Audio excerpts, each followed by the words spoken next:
ಮುಂದೆ ಬನ್ನಿ, ಇನ್ನು ಮುಂದೆ ಬನ್ನಿ. ಇವತ್ತು ನನ್ನ ಉದ್ಯಮ ತಿಂಗಳಿಗೆ 1 ಲಕ್ಷ ರೂಪಾಯಿ 35,000 ರೂಪಾಯಿಂದ ಸ್ಟಾರ್ಟ್ ಮಾಡಿದ್ರೆ ಸಾಕು. ಬರೀ 3 months ಅಲ್ಲಿ ಲಾಕ್ಡೌನ್ ಅಲ್ಲಿ ನಾನು ಈ ಸರ್ವಿಸ್ ಸೆಂಟರ್ನ ಹುಟ್ಟಾಕೋದಕ್ಕೆ ಕಾರಣ ಆಗಿದ್ದು. ಇವತ್ತಿಗೆ ಇದು 4th year, 3 years IT ಕೂಡ ಕಂಪ್ಲೀಟ್ ಪೇ ಮಾಡಿದ್ದೀನಿ. I am tax pair. Middle class ಹುಡುಗ, ರೇಷನ್ ಕಾರ್ಡ್ BPL ಇರೋದು. ನಾನೀಗ BPL ಕಾರ್ಡಿಂದ ಆಚೆ ಬರಬೇಕು ಅಂತ ನೋಡ್ತಾ ಇದ್ದೀನಿ. ಅಲ್ಲಿಂದ ಡ್ರೈವರ್ ಆಗೋದು ಸರ್ ನಾನು. ಇನ್ನೊಬ್ರು ಮನೆ ಕಾರ್ ಕ್ಲೀನ್ ಮಾಡ್ಕೊಂಡು, ಸಂಪು ಟ್ಯಾಂಕು ಇವೆಲ್ಲ ಕ್ಲೀನ್ ಮಾಡ್ಕೊಂಡು, ನಿಮ್ಮ ಶ್ರಮ 100% ಬಿದ್ರೆ 100% ದುಡ್ಡು ಬಂದೇ ಬರುತ್ತೆ. ಬಟ್ ಆನೆಸ್ಟ್ ಆಗಿ ಮಾಡಿ. ಕೈಲಾಗದು ಎಂದು ಕೈ ಕಟ್ಟಿ ಕುಳಿತರೆ ಸಾಗದು ಕೆಲಸವು ಮುಂದೆ. ಬದುಕಲ್ಲಿ ಮೋಟಿವೇಶನ್ ಪಡ್ಕೊಳ್ಳೋಕೆ ತುಂಬ ದೊಡ್ಡವ್ರ ಜೀವನ ಚರಿತ್ರೆನೇ ಬೇಕು ಅಂತ ಇಲ್ಲ ಸ್ನೇಹಿತರೆ. ಬನ್ನಿ, ಇಲ್ಲಿ ನಮ್ಮ ಗೆಳೆಯರೊಬ್ರು ಇದ್ದಾರೆ.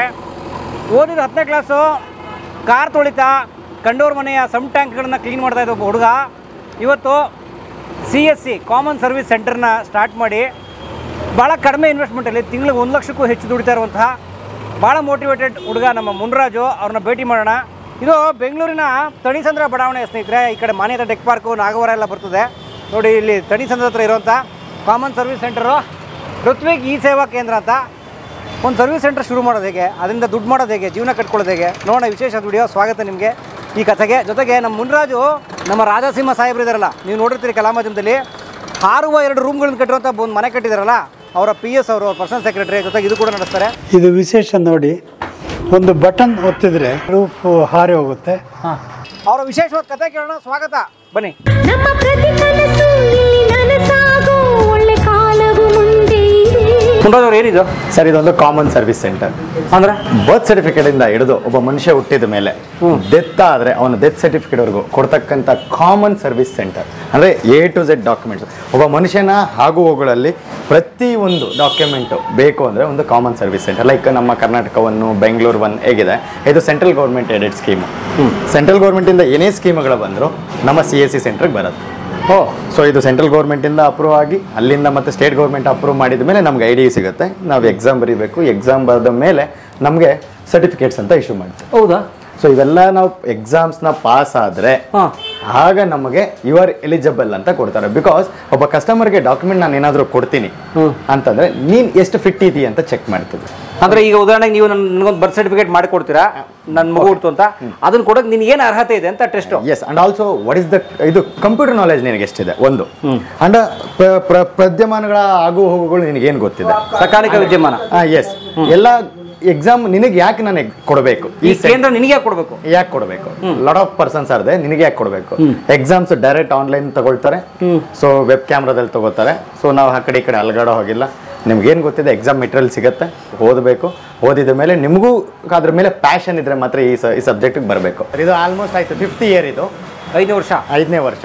ಸೊ ಈ 5ನೇ ವರ್ಷದಲ್ಲಿ ನಾನು ಮತ್ತೆ ಈಗ ರಿನ್ಯೂವಲ್ ಬಂದಿದೆ. ನಾನು ಮತ್ತೆ ಈಗ ಅಪ್ಲೋಡ್ ಮಾಡ್ತಾ ಇದ್ದೀನಿ. ಈಗ ವೆರಿಫಿಕೇಶನ್ಗೆ ಹಾಕಿದ್ದೀನಿ. ನಾನು ಸ್ಟೇಷನ್ಗೆ ಹೋಗಬೇಕು. ಹೋಗಿ ನನ್ನ ಡೇಟಾ ಎಲ್ಲ ವೆರಿಫಿಕೇಶನ್ ಆದಮೇಲೆ ಅವರು ಅಪ್ರೂವ್ ಕೊಡ್ತಾರೆ. ಅದನ್ನು ನಾನು ನಮ್ಮ ಡಿಸ್ಟ್ರಿಕ್ಟ್ ಮ್ಯಾನೇಜರ್ಗೆ ತಲುಪಿಸ್ಬೇಕು. ತಲುಪಿಸಿದ ಮೇಲೆ ಇಲ್ಲಿ ಕೆಲಸಗಳು ಮತ್ತೆ ಮಾಡೋಕ್ಕೆ ಅರ್ಹರು. ಎಸ್. ಸೊ ಈಗ ಹಾಗೆ ನೋಡೋಕೆ ಹೋದರೆ ನಮಗೆ ಪಾಸ್ಪೋರ್ಟ್ ಅಸಿಸ್ಟೆನ್ಸ್ ಇದೆ, ಪ್ಯಾನ್ ಕಾರ್ಡ್ ಅಸಿಸ್ಟೆನ್ಸ್ ಮಾಡ್ಬೋದು, senior citizen card, national pension scheme, BDA ಖಾತಾಗಳು, BBMP ಖಾತಾಗಳು, ಮತ್ತು ಪೆನ್ಷನ್ಸು, ಪ್ರಧಾನ ಮಂತ್ರಿ ಸುರಕ್ಷಾ ಯೋಜನೆಗಳಿರ್ಬೋದು, ಕೌಶಲ್ಯ ವಿಕಾಸ ಯೋಜನೆಗಳಿರ್ಬೋದು, life insurance, drugs, medical license, so money ಇದೆ. ಸ್ವಲ್ಪ ನಾನು ಇಲ್ಲಿ ಅಡ್ವರ್ಟೈಸ್ಮೆಂಟ್ ಪರ್ಪಸ್ ಪಾಪ್ಯುಲರ್ ಇರೋದು ಹೇಳಿ, ಜನಕ್ಕೆ ಪಾಪ್ಯುಲರ್ ಸರ್. ಜನಗಳಿಗೆ ಪಾಪ್ಯುಲರ್ ಬೇಕಾಗಿರೋದು ಪ್ರಸಕ್ತ ವಿದ್ಯಮಾನ. ನಿಮ್ಗೇನು ಬೇಕು ಸರ್? ಎಲ್ಲಾದರೂ ಹೋಗ್ತೀರಿ, ಯಾರೋ ಒಂದು ಡಾಕ್ಯುಮೆಂಟ್ ಕೊಡಿ ಅಂತ ಫಸ್ಟ್ ಏನು ಕೇಳ್ತಾರೆ ನಿಮ್ಮನ್ನ? ಆಧಾರ್ ಕಾರ್ಡ್ ಕೊಡ್ರಿ.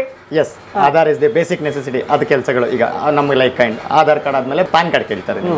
ಆಧಾರ್ ಪ್ಯಾನ್ ಆದಮೇಲೆ ನಿಮಗೆ DL ಸರ್ವಿಸಸ್ ಡಾಕ್ಯುಮೆಂಟ್ಸ್ ಕೇಳ್ತಾರೆ, ಪಾಸ್ಪೋರ್ಟ್ ಕೇಳ್ತಾರೆ. ಇನ್ನು ಕೆಲವೊಂದು ಕೇಸಸ್ಸಲ್ಲಿ ಸ್ಕೂಲ್ ಮಕ್ಕಳಿಗೆ ಕ್ಯಾಶ್ ಟು ಇನ್ಕಮ್ ಕೇಳ್ತಾರೆ. ಅಡ್ಮಿಷನ್ ಟೈಮಲ್ಲಿ ಸ್ಕೂಲ್ ಮಕ್ಕಳಿಗೆ ಬಸ್ ಪಾಸ್ಗಳಿಗೆ ಇದು ಮಾಡ್ತಾರೆ. ಸೊ ಈ ಥರ ಎಲ್ಲ ಸರ್ವಿಸಸ್ ಗೌರ್ಮೆಂಟು, ಪ್ರೈವೇಟ್ ಕೆಲವರು ಬರ್ತಾರೆ ನಮ್ಮ ಹತ್ರ ಆನ್ಲೈನಲ್ಲಿ ಅಪ್ಲಿಕೇಶನ್ ಹಾಕ್ಕೊಡಿ ಅಂತಾರೆ. ಸೊ ಆ ಪ್ರೈವೇಟ್ ಅಪ್ಲಿಕೇಶನ್ಸ್ ಹಾಕ್ಕೊಡೋವಂಥದ್ದು ಕೆಲಸ ಮಾಡ್ತೀವಿ. ಮತ್ತು ನಮ್ಮ ಸ್ಟಾಂಪಿಂಗ್ ಸರ್ವಿಸಸ್ ಕೊಡ್ತೀವಿ, ಪೊಲೀಸ್ ವೆರಿಫಿಕೇಷನ್ ಅಪ್ಲಿಕೇಶನ್, ಆಧಾರ್ ದಾಖಲಾತಿ ತಿದ್ದುಪಡಿ ಮಾಡ್ತೀವಿ. ಮತ್ತು ಇನ್ಶೂರೆನ್ಸ್ಗಳು, ವೆಹಿಕಲ್ ಇನ್ಶೂರೆನ್ಸ್ಗಳಾಗಿರ್ಬೋದು, LICಗಳು, ಪಾಲಿಸಿಗಳು ಯಾರಾದರೂ ಕಟ್ಟಲಿಕ್ಕೆ ಪ್ರಾಬ್ಲಮ್ ಇದ್ದರೆ ಅವ್ರಿಗೆ PF ವಿಚಾರಗಳು. ಸೊ ಇಂಥ ಎಲ್ಲ ಸರ್ವಿಸಸ್ಗಳು ಲೈಕ್ ಕೈಂಡ್ ಆಫ್ FSSI. ಈಗ ಎಲ್ಲ ಹೋಟ್ಲ್ ಇಟ್ಟವ್ರಿಗೆಲ್ಲ ಉದ್ಯಮ ರಿಜಿಸ್ಟ್ರೇಷನ್ ಬೇಕು, ಫುಡ್ ಲೈಸೆನ್ಸ್ ಅಂತಾರಲ್ಲ. Yes, food license. ಇವೆಲ್ಲ ಮೆಜಾರಿಟಿನಲ್ಲಿ ಬರ್ತಕ್ಕಂಥ ಕೆಲಸಗಳು. ಸೊ ನೀವು ಮಾಡ್ತೀರಾ? ಎಸ್, ನಾವು ಮಾಡ್ತೀವಿ. ಈ ಸೆಂಟರ್ ಮಾಡುತ್ತೆ. ಎಸ್, ಎಲ್ಲ ಸೆಂಟರ್ ಮಾಡುತ್ತೆ. ನಾನಲ್ಲ, ಈ ಥರ ನನ್ನ CSC ಟೋಟಲ್ ಬ್ಯಾಂಗ್ಳೂರಲ್ಲಿ ಅರೌಂಡ್ 150+ CSC ಸೆಂಟರ್ಸ್ ಇದ್ದಾರೆ. ಅದ್ರಲ್ಲಿ ನಾನು ಒಬ್ಬ. ಆಕ್ಟಿವ್ ಇರೋದ್ರಲ್ಲಿ ಒಂದು 10 ರಿಂದ 15 ಜನ. ಕೆಲಸ ಮಾಡ್ತಿದ್ದಾರೆ. ಎಲ್ಲಿ ನಿಮಗೆ CSC ಬ್ರ್ಯಾಂಡಿಂಗ್ ಸಿಗುತ್ತೆ ಅಲ್ಲಿ ಎಲ್ಲ ಈ ಕೆಲಸಗಳು ಮಾಡ್ತಾರೆ. ಸೊ ಇದು ತೊಗೊಳಕ್ಕೆ ಪ್ರೊಸೀಜರ್ ಏನು ಸರ್? ಫಸ್ಟ್ ನಮಗೆ CET ಎಕ್ಸಾಮ್ ಅಂತ ಒಂದು ಕರೀತಾರೆ, ಕಾಮನ್ ಎಂಟ್ರೆನ್ಸ್ ಟೆಸ್ಟ್ ಅಂತ. ನಮಗೂ ಇದೆ ಸರ್, ಎಕ್ಸಾಮ್ ಇದೆ. ಆ ಎಲಿಜಿಬಲ್ ಆದಮೇಲೆ ಯು ಆರ್ ಎಲಿಜಿಬಲ್ ಅಂತ ಒಂದು ಸರ್ಟಿಫಿಕೇಟ್ ಕೋರ್ಸ್ ಬರುತ್ತೆ, which is certificate of completion ಅಂತ ಬರುತ್ತೆ. ಇದು ನಾವು ಎಕ್ಸಾಮ್ ಬರೋದು ISB. ಎಸ್. ಅದಾದಮೇಲೆ ನಾವು ಅಲ್ಲಿ ಎಲಿಜಿಬಲ್ ಆದಮೇಲೆ ಮತ್ತೆ ಅಗೇನ್ ಇನ್ನೊಂದು ಸರ್ಟಿಫಿಕೇಟ್ ತಗೋಬೇಕಾಗುತ್ತೆ, common service centre, which is you are granted for office atmospheres ಮಾಡಲಿಕ್ಕೆ ಅವಕಾಶ. ಅದಾದಮೇಲೆ ದೆನ್ ಅಗೇನ್ ಇಮಿಡಿಯೇಟ್ ಆಗಿ ಪೊಲೀಸ್ ವೆರಿಫಿಕೇಶನ್ ಕೇಳ್ತಾರೆ. ಅದಾದಮೇಲೆ ಈ ಶಾಪಿಗೆ ಬೇಕಾಗಿರ್ತಕ್ಕಂಥ GST ಕೇಳ್ತಾರೆ, ಉದ್ಯಮ ರಿಜಿಸ್ಟ್ರೇಷನ್ ಕೇಳ್ತಾರೆ. ಮತ್ತು ನೀವು ನೋಡ್ಬೋದು ಅಲ್ಲೆಲ್ಲ ನಾನು ಹಾಕಿದ್ದೀನಿ, ನನ್ನ ಉದ್ಯಮ ಹಾಕಿದ್ದೀನಿ, ನಮ್ಮ ಆಫೀಸ್ ಸ್ಟಾಫ್ಗಳ ಸರ್ಟಿಫಿಕೇಟ್ ಕೂಡ ನಾನು ಡಿಸ್ಪ್ಲೇ ಮಾಡಬೇಕಾಗ್ತದೆ. ಇದು ಆ್ಯಕ್ಚುಲಾಗಿ ಎಲ್ಲರೂ ಮಾಡಬೇಕು ಸರ್. ಟೋಟಲ್ ಎಷ್ಟು ಸರ್ವಿಸ್? ಟೋಟಲ್ ಒಂದು approximate sir services endless, government services yes endless. ನೀವು ಆಧಾರ್ ಕಾರ್ಡ್ ಬಂದ್ರಿ, ಜೆರಾಕ್ಸ್ ತಗೊಂಡು ಹೋದ್ರಿ, ಒಂದು ಎಕ್ಸಾಂಪಲ್. ಆಧಾರ್ ಕಾರ್ಡ್ 10 ವರ್ಷ ಆದಮೇಲೆ ಬಯೋಮೆಟ್ರಿಕ್ ಅಪ್ಡೇಟ್ ಮಾಡಬೇಕು ಅನ್ನೋದನ್ನು ಸರ್ಕಾರ ಆದೇಶ ಕೊಡ್ತಾನೆ ಇದೆ. ಜನಗಳಿಗೆ ಅವೇರ್ನೆಸ್ ಇಲ್ಲ. 10 ವರ್ಷ ಆದಮೇಲೆ ಬಯೋಮೆಟ್ರಿಕ್ ಅಪ್ಡೇಟ್ ಮಾಡಬೇಕು. ಈಗ ಜನಕ್ಕೆ ಸ್ವಲ್ಪ ಅವೇರ್ನೆಸ್ ಬರ್ತಾ ಇದೆ. ಅದು ಬಿಟ್ಟರೆ ನೀವು ಅಪ್ಡೇಟೇ ಕೊಟ್ಟಿಲ್ಲ ಅಂದರೆ ನಿಮಗೆ ಗೊತ್ತಾಗುತ್ತೆ ಬಯೋಮೆಟ್ರಿಕ್ ಅಪ್ಡೇಟ್ ಮಾಡಬೇಕು ಅಂತ. 10 ವರ್ಷ ಆದಮೇಲೆ 10 ವರ್ಷ every 10 years biometric mandatory change ಮಾಡ್ಕೋಬೇಕು, ಫೋಟೋ ಚೇಂಜ್ ಮಾಡಬೇಕು. ನಮ್ಮ ದಾಖಲಾತಿಗಳು ನಾವು ಅದೇ ಮನೇಲಿದ್ದರೆ ಮತ್ತೆ ಇನ್ನೊಂದು ಪ್ರೂಫ್ ಆಫ್ ಡಾಕ್ಯುಮೆಂಟ್ ಅಪ್ಲೋಡ್ ಮಾಡಬೇಕು. ಇದೆಲ್ಲ ಹೇಗೆ ಮಾಡ್ತೀರಾ ನೀವು? ನಿಮ್ಗೆ ಅವೇರ್ನೆಸ್ ಇಲ್ಲ ಅಂದರೆ ಸರ್ವಿಸ್ ಸೆಂಟರ್ಗಳು ಬೆಳಿಬೇಕು. ಸರ್ವಿಸ್ ಸೆಂಟರ್ ಜೊತೆಗೆ ಜನಗಳಿಗೆ ನಾಲೆಜ್ ಬರಬೇಕು. ಮತ್ತು ಅವ್ರಿಗೆ ಒಂದು ಕೆಲಸ, ನಾವು ಸರ್ವಿಸ್ ಸೆಂಟ್ರಲ್ಲಿ ಇರ್ತಕ್ಕಂಥವ್ರು ಮಾಡಬೇಕಾದ್ರೆ ಅವ್ರಿಗೆ ಒಂದು ಕೆಲಸದ ಅಲ್ದಾಗಿ ಇನ್ನೊಂದು ಕೆಲಸನ ಹೇಳಬೇಕು. ಸರ್ ಈ ಥರದೊಂದು ಸರ್ವಿಸ್ ಬಂದಿದೆ, ನಿಮಗೆ ಅದರಲ್ಲಿ ಏನಾದರೂ ಎಲಿಜಿಬಲ್ ಇದ್ದರೆ ಮಾಡ್ಕೊಳ್ಳಿ. ಸರ್ಕಾರ ಕೊಟ್ಟಿರ್ತಕ್ಕಂಥ ಸ್ಕೀಮ್ಗಳನ್ನ ಡಿಸ್ಪ್ಲೇ ಮಾಡಿ, ಸೋ ದಟ್ ಜನಗಳು ಅವರ ಆ ಡಾಕ್ಯುಮೆಂಟ್ಗಳ ಬಗ್ಗೆ ಇದ್ದರೆ ಖಂಡಿತ ಅವ್ರು ಮಾಡಿಸ್ಕೊಳ್ಳಿ. ಆಯುಷ್ಮಾನ್ ಭಾರತ್ ಬಂದಿದೆ ಸರ್, 5 ಲಕ್ಷ ರೂಪೀಸ್ದು ರೈತರಿಗೆ ಎಲ್ಲರಿಗೂ ಬಂದಿದೆ ಸರ್. ಭಾರತದ ಬಡವರಿಗೆಲ್ಲ ಆಯುಷ್ಮಾನ್ ಭಾರತ್ ಕಾರ್ಡ್ ಇದೆ. ಮೊದಲು ಬಂದಿತ್ತು ಸ್ಕೀಮ್ ಬೇರೆ ಇತ್ತು, ಈಗ ಮತ್ತೆ ಅಪ್ಡೇಟ್ ಮಾಡಿದ್ದಾರೆ. ಅಲ್ಲಿ ನಾನು ಕೊಟ್ಟಿದ್ದೀನಿ PMJAY ಆಯುಷ್ಮಾನ್ ಭಾರತ್ ಕಾರ್ಡಲ್ಲಿ ಹಾಕಿದ್ದೀನಿ. ಬಂದ ಪ್ರತಿಯೊಬ್ಬ ಕಸ್ಟಮರ್ನು ನಾನು ವಾಲಂಟಿಯರ್ ಕೇಳ್ತಾ ಇದ್ದೀನಿ, ನಿಮ್ಮ ಮನೇಲಿ 5 ಲಕ್ಷ ರೂಪಾಯಿ ಕಾರ್ಡ್ ಮಾಡಿಸಿ. ಹ್ಞೂ ಸರ್ ಮಾಡಿಸಿದ್ದು, ತೊಗೊಂಡು ಬನ್ನಿ ಆ ಕಾರ್ಡು. ಆ ಕಾರ್ಡ್ ಹೇಗಿದೆ? ಆ ಕಾರ್ಡ್ ಹಳೇದು ಎಕ್ಸ್ಪೈರ್ ಆಗಿದೆ ಸರ್, ಹೊಸದು ಮಾಡ್ಕೊಳ್ಳಿ. ನಿಮಗೆ ಕುಟುಂಬ ID ಅಂತ ಜನರೇಟ್ ಮಾಡಿದ್ದಾರೆ. ಆ ಜನರೇಟ್ ಮಾಡಿದ ಮೇಲೆ ಆ ID ಮುಖಾಂತರ ನೀವು ಕರ್ನಾಟಕದವರು ಮತ್ತೆ 5 ಲಕ್ಷ ರೂಪಾಯಿ ಪ್ರಧಾನಮಂತ್ರಿದು ಮಾಡಿಸ್ಕೊಳ್ಳಿ. It's free of cost. ಏನು ಹೋಗೋದಿದೆ ಸರ್?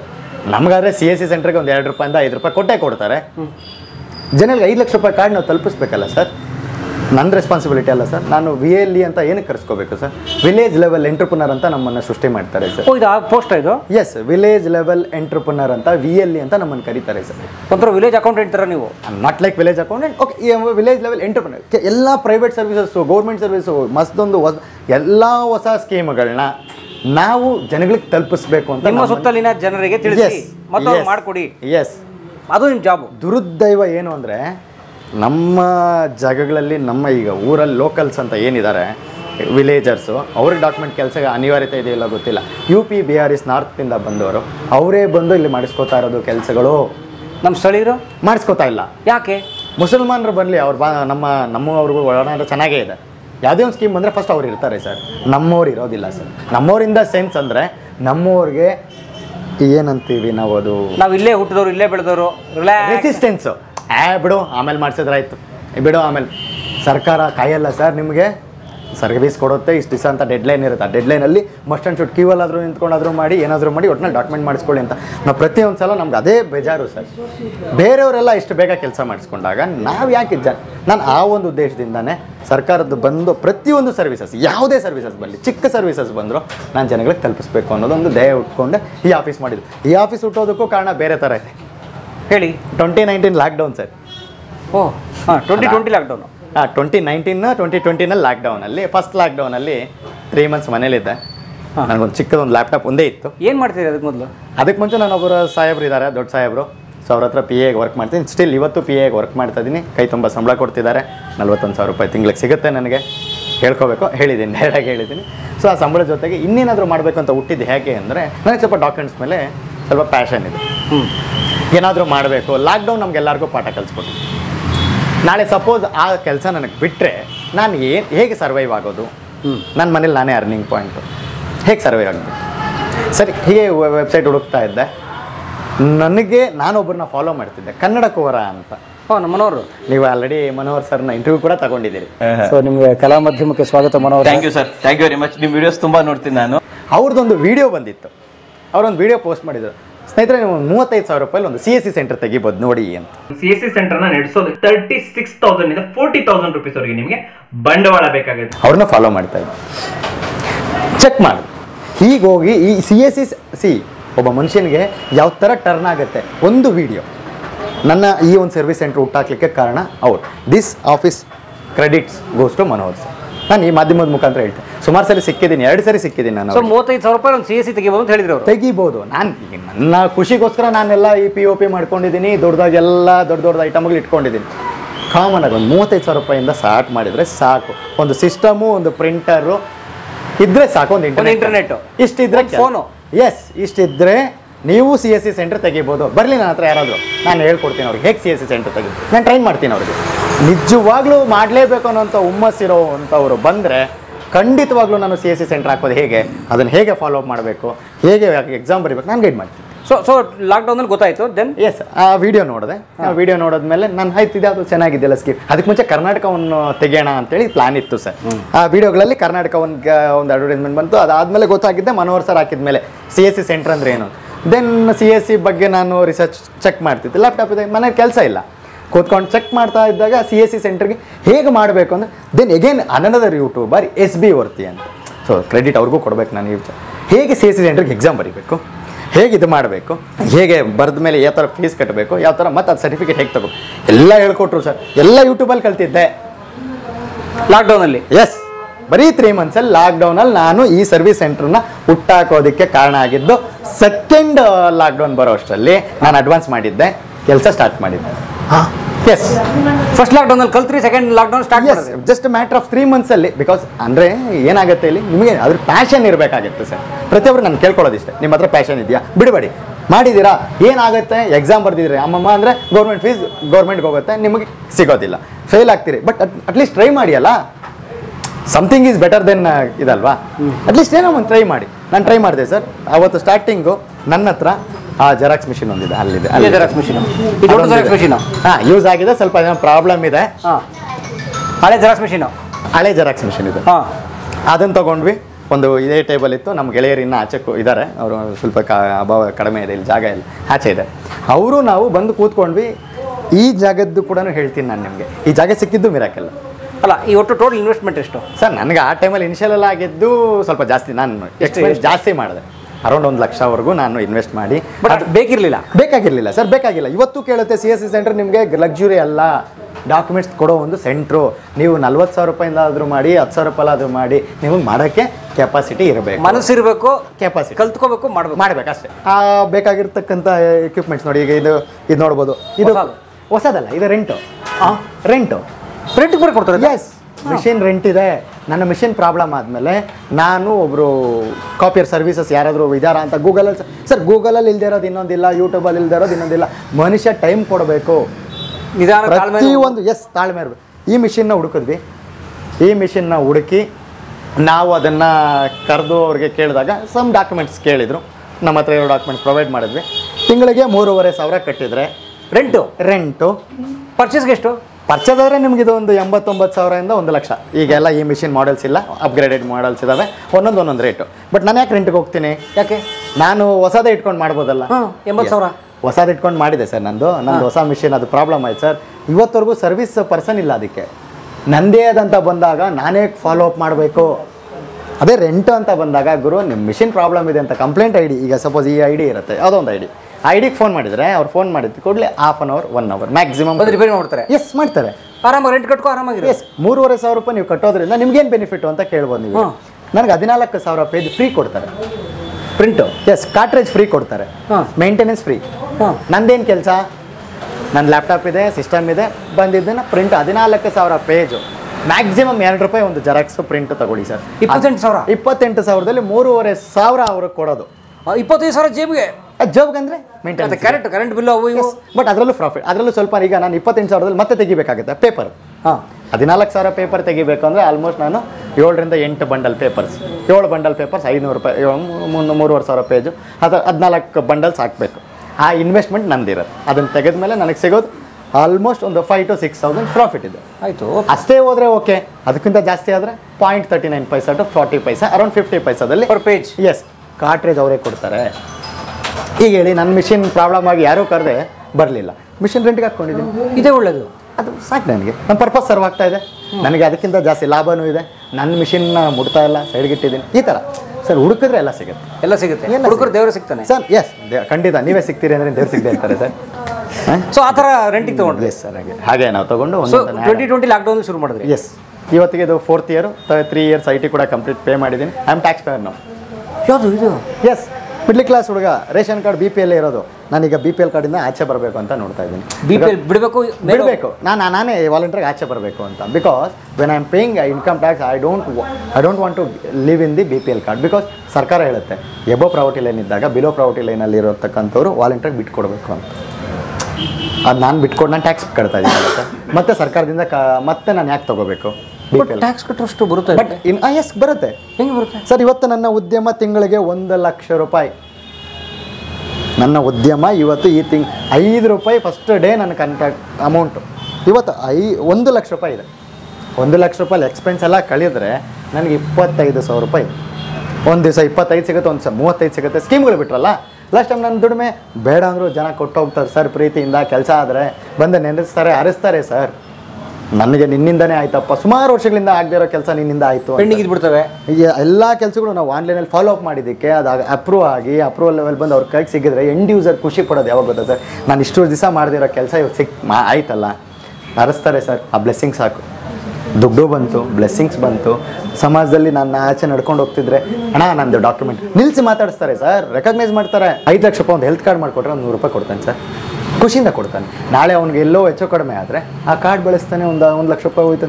ಇಡೀ ಕುಟುಂಬ ನಿಮ್ಮ ಹೆಸರು ಹೇಳುತ್ತೆ, ಹೇಳೋದು ಬೇಡ, ಬಟ್ ಅಟ್ಲೀಸ್ಟ್ ಅವ್ನು ಯೂಸ್ ಆಗುತ್ತೆ. ಸರ್ಕಾರ ಕೊಟ್ಟರೋ ಸವಲತ್ತು ಯಾರಿಗೆ? ಎಂಡ್ ಯೂಸರ್ಗೆ. ನೀವು ಮಾಡ್ಕೊಳ್ಳೋದಕ್ಕೆ ನಾವೊಂದು ಕೊಂಡಿ ಅಷ್ಟೇ. ಸೊ ಸರ್ಕಾರಕ್ಕೂ ಕಾಮನ್ ಮ್ಯಾನ್ಗೂ ಕೊಂಡಿ ಅಷ್ಟೇ. ಆ ಥರನೇ ಅನ್ಕೋ. ಅಲ್ಲಿ ನಿಮ್ಮ ಜೀವನ ನಡೀತಾ ಇದೆ? ನಮ್ಮ ಜೀವನ ನಡೀತಾ. ನಾನು ಸ್ಟಾರ್ಟಿಂಗ್ ಒಬ್ಬನೇ ಇದ್ದಿದ್ದು, ನನ್ನ ಫ್ರೆಂಡ್ ಒಬ್ಬರು ಬಂದರು, ನನಗೆ ಸಪೋರ್ಟ್ ಮಾಡಿದರು. ಇವತ್ತು ನಮ್ಮ ಮನೆಯವರಿದ್ದಾರೆ. ಮೇಡಮ್ ನಮಸ್ಕಾರ. ಮೇಡಮ್ ನಮ್ಮ ಮನೆಯವರು ನಮಸ್ತೆ. ಅವರು ಈ ಹುಡುಗ ಸ್ಟಾಫ್, ಹೊಸ ಸ್ಟಾಫು. ಅಣ್ಣ ನಮಸ್ತೆ. ಹಳೆ ಸ್ಟಾಫು ಒಂದು ಇದೇ ಥರ CSC ಸೆಂಟ್ರ್ ಹಾಕೊಂಡು ಅವನು ಆರಾಮಾಗಿದ್ದಾನೆ. 3 ಇಯರ್ಸ್ ನನ್ನ ಹತ್ರ ಕೆಲಸ ಮಾಡ್ದ. ಆಮೇಲೆ ಅವನಿಗೆ ಎಕ್ಸಾಮ್ ಎಲ್ಲ ಬರೆಸ್ಕೊಟ್ಟೆ, ಐಡಿ ಎಲ್ಲ ತೆಗೆಸ್ಕೊಟ್ಟೆ. ಈಗ ಇಲ್ಲೇ ಪಕ್ಕದಲ್ಲೇ ಮಾಡ್ಕೊಂಡಿದ್ದಾನೆ. ನಮಗೂ ಅವ್ರಿಗೊಂದು 3 ಕಿಲೋಮೀಟರ್ಸ್ ದೂರದಲ್ಲಿದ್ದಾನೆ. ಅದೇನು ಕಾಂಪಿಟೇಷನು ಅದೆಲ್ಲ ಒಂದು ಏನೋ ಬರಲ್ಲ ಸರ್, ಏನೇನೋ ಬರಲ್ಲ ಸರ್. ನೀನು ಕಾಂಪಿಟೇಷನ್ ಕೊಡ್ತೀಯ? ಅವೆಲ್ಲ ಇಲ್ಲ.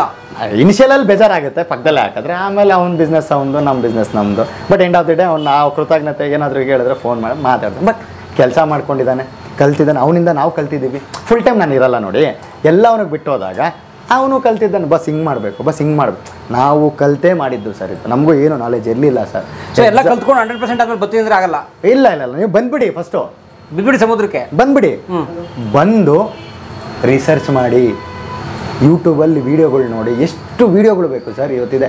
ಬಟ್ ಆ ವೀಡಿಯೋಗಳೆಲ್ಲ ಕರೆಕ್ಟಾಗಿಲ್ಲ, ಇನ್ಫಾರ್ಮೇಷನ್ ಕೆಲವೊಂದು ಇನ್ಫಾರ್ಮೇಷನ್ ಇಲ್ಲ. ಹಾಗಾಗಿ ನಾನೇ ಈಗ ಸ್ಟಾರ್ಟ್ ಮಾಡಿದ್ದೀನಿ ಒಂದು ಯೂಟ್ಯೂಬ್. ಏನು ಮಾಡ್ತಿದ್ದೀರಿ ಸ್ಟಾರ್ಟಿಂಗ್? ಈಗ ಒಂದು ಚಿಕ್ಕದಾಗಿ 4 ವರ್ಷದಲ್ಲಿ ಈ ಸೆಂಟರ್ ಶುರು ಮಾಡಿದ್ರೆ ನಿಮ್ಮ ಜೀವನ ಆಯಿತು. ಈಗ ಒಂದು 2-3 ಜನ ಜೀವನ ನಡೀತಾ ಇದೆ.